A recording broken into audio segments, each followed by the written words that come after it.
Forget the C because the Boston Bruins are heading into the 2025-26 season with no team captain, or so it would seem. It's not a temporary choice. It's the tip of a larger shift in the leadership structure, and it raises a big question. Who will emerge to wear the C when the time is right? On today's Bruins Diehard episode, we dive into the bold and deliberate decision by the Bruins front office to begin next season without a captain. We'll explore why the team isn't rushing to fill the vacancy, who the top candidates might be for the role, and why they might not yet be ready. We'll also look into when the Boston Bruins have done this before because they played seasons without captains. Stick around because the evolving leadership timeline may define a brand new era in Boston Bruins hockey. So buckle up, Bruins fans. I'm here to give you the latest info on your beloved Boston Bruins. If you've been liking my Bruins content, please leave me a like and subscribe. If you've already done so, thank you, and let's get into it.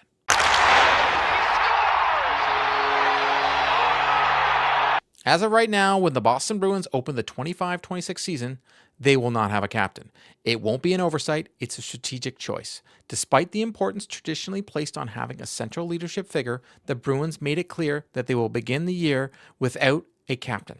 General Manager Don Sweeney confirmed the franchise has not yet made a determination, starting with the intent is to reestablish what our leadership group is in a fluid, unforced way, especially after trading away former captain Brad Marchand at the deadline.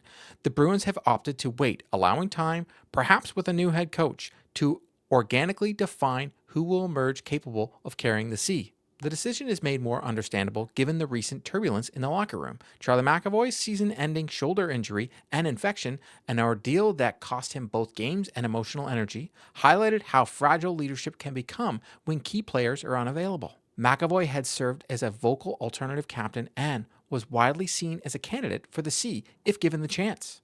Now, as the organization regroups, the importance of having a firmly established leadership core that isn't overly reliant on a single individual is more obvious than ever. So why go without a captain next season? Part of the answer lies in the turnover. With key veterans like Patrice Bergeron and Marchand no longer around, the Bruins have entered a transitional phase. Sweeney pointed out that over the past few years, leadership in Boston has experienced a lot of turnover, and they'll need to rebuild that group intentionally, not rush it. In short, the Bruins aren't just looking at names, they're looking at timing and group cohesiveness. That brings us to who can be the next captain. Boston Hockey Now and other observers have identified two prominent internal candidates, David Pastrnak and Charlie McAvoy. Pastrnak, already wearing the A, has stepped up visibly since Marchand's departure last year. He's the Bruins' best player and most recognizable face and has shown the willingness to assume more leadership role responsibilities when needed. He stepped up huge last year after Marchand got traded, both in the media and on the ice. Regardless, he remains the most obvious candidate to take the next vocal and high-profile step. Charlie McAvoy, meanwhile, before the injury, had been viewed as quite a respected leader in the room, someone who had earned the trust of teammates and the coaching staff alike. He had spoken openly about how important leadership is to him and expressed a desire to be more than just a presence on the ice. He had been tutored on how to be a captain by Zdeno Chara and learned from Patrice Bergeron, Brad Marchand, David Krejci, that amazing leadership core that the Bruins used to have. But his extended absence and uncertainty around his health means the team may want to wait and see how he responds physically before entrusting him with full captaincy duties. McAvoy has never played a full season in the NHL. He gets injured a lot, so I think the Bruins might be hesitant giving the C to McAvoy for that reason. But these candidates might not be ready for the official mantle. In Pasternak's case, while he possesses superstar talent and visibility, the Bruins general manager appears reluctant to entrust the role until a broader leadership group is assembled, one less dependent on signature players and more reflective on the team-wide identity. As Sweeney said, they don't want a forced assignment. With the new coach, Marco Sturm now, and with McAvoy still rehabbing, the Bruins may prefer to name a captain later, once trust is reestablished across the roster and staff. Similarity, McAvoy's absence last year due to his injury and subsequent infection, which he described as having cost me my sanity in a lot of ways, plays a big role into Pasternak's new role that he had on this team last year. He went from being the guy that made the jokes in the locker room to having the tough conversations after losses. Boston Hockey Now raised the question about how quickly he can return to full strength when talking about McAvoy, physically and mentally. It made it sense to let him heal and reassimilate before placing him under the added scrutiny and responsibility that accompanies with being a captain. It also was very interesting on how they introduced the new jersey that the Bruins are going to be wearing this year, because in the picture, which is also in the thumbnail, you see Pastrnak and McAvoy side by side, the face of the franchise, both wearing the A. All the while, the Bruins will likely continue to rely on alternate captains, primarily Pastrnak and McAvoy, to carry responsibility until a decision is made. In the interim, the team is sending a message. Leadership is earned, not assigned. But sooner or later, someone will fill the vacancy. I personally think it will be Pastrnak because I was extremely impressed with how he stepped up last year, and he does end up playing more games. McAvoy is a phenomenal candidate as well, and probably was the front runner until, and even for me, until what I saw Pastrnak do last year. As for the team's outlook going into the 25-26 season, Boston is coming off a dismal 24-25 campaign. They finished last in the Atlantic Division with a record of 33, 39, and 10, and just 76 points, their first non-playoff year since 2016. The front office has already begun a rebuild of sorts. They're calling it a retool, though, trading veterans, retooling the roster, and preparing to install the new coach, Marco Sturm, who was recently hired in June 2025. The absence of a captain thus becomes symbolic. This is a team redefining its identity, leadership, and future direction. Given this context, what does Boston's history say about a season without a captain? Or with a delayed appointment? The Bruins have gone without naming a captain on at least two notable occasions in the franchise history. In the 1970-71 season, the team had no captain despite featuring superstars like Bobby Orr, Phil Esposito, and Johnny Busick. That year, the Bruins posted a record-setting 57, 14, and 7 season and earned 121 points. Similarity, they went without an official captain in the 71-72 season, and despite that unconventional structure, they won the Stanley Cup.